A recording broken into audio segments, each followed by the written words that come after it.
Chicken ప్రియులకు ఊహించని shock.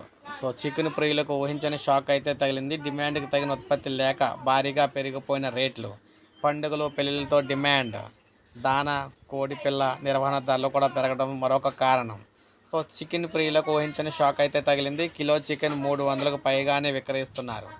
అవును, ఒక పక్కన ఉత్పత్తి పడిపోయింది, మరొక పక్కన డిమాండ్ పెరిగింది. పండుగలు పెళ్లిళ్ళ పేరుతో డిమాండ్ ఒక పక్కన భారీగా పెరిగింది. ఈ నేపథ్యంలో చూసుకున్నట్లయితే ఒక్కసారిగా కిలో చికెన్ అనేది 300కి అయితే చేరుకుందని చెప్తున్నారు. ప్రజెంట్ ఒక్కసారిగా అయితే చికెన్ ధర పెరిగింది. ప్రాంతం డిమాండ్ ఆధారంగా కిలో చికెన్ 300 పైగానే విక్రయిస్తున్నారు. ఓవైపు పండుగలు, మరోవైపు శుభకార్యాల సీజన్ కావడంతో చికెన్ వినియోగం గణనీయంగా పెరిగింది. వినియోగానికి తగిన విధంగా కోళ్ళ ఉత్పత్తి లేకపోవడంతో ధరలకైతే రెక్కలు వచ్చినాయి. సాధారణంగా వేసవి సెలవులు, ఉష్ణోగ్రతల కారణంగా కోళ్ళ ఉత్పత్తి తక్కువగా ఉంటుంది. ప్రస్తుతం అదే పరిస్థితి కొనసాగుతుంది.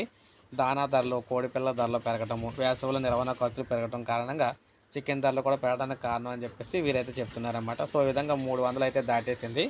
మరి ఇంకా ఎండలు అయితే ఇప్పుడే స్టార్ట్ అయినాయి కాబట్టి ఎండలు పూర్తి అయ్యేటప్పటికి ఇది 400కి అయితే చేరుకునే అవకాశం అయితే కూడా ఉందని చెప్పేసి చెప్తున్నారు.